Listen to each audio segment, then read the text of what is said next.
సిద్దిపేట జిల్లా చిన్నకోడూరు మండల కేంద్రంలో గ్రామ సర్పంచ్ అభ్యర్థి ఇట్టబోయిన శ్రీనివాస్ ముదిరాజ్ ఇంటింటి ఎన్నికల ప్రచారం నిర్వహించారు.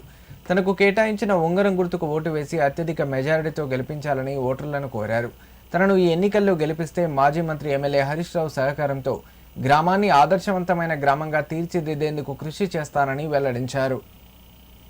బీఆర్ఎస్ పార్టీ బలపరిచిన అభ్యర్థి సార్ గౌరవనీయ హరీష్ రావు గారు బలపరిచిన అభ్యర్థిని నేను కాబట్టి అందరి నాయకుల మన్ననం ఆశీస్సులు నాకు ఉండాలని అదే చిన్నప్పుడు ప్రజలందరికీ నేను ఎల్లవేళ సేవ చేస్తా.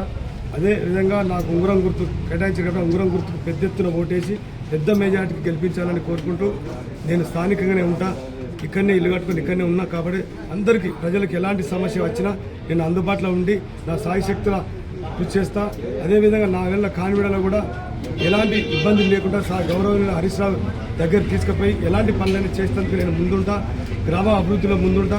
అదేవిధంగా గ్రామ సర్పంచ్గా పెద్ద ఎత్తున నాకు ఉంగరం గుర్తుకు ఓటేసి పెద్ద ఎత్తున మెజార్టీతో తెలిపేయాలని కోరుకుంటూ గ్రామ ప్రజలందరికీ అందుబాటులో ఉంటా. అదేవిధంగా అందరికీ ఎలాంటి సమస్య ఏమన్నా నా సమస్యగా భావించి అన్ని సమస్యలు పరిష్కరించడానికి ప్రయత్నం చేస్తా.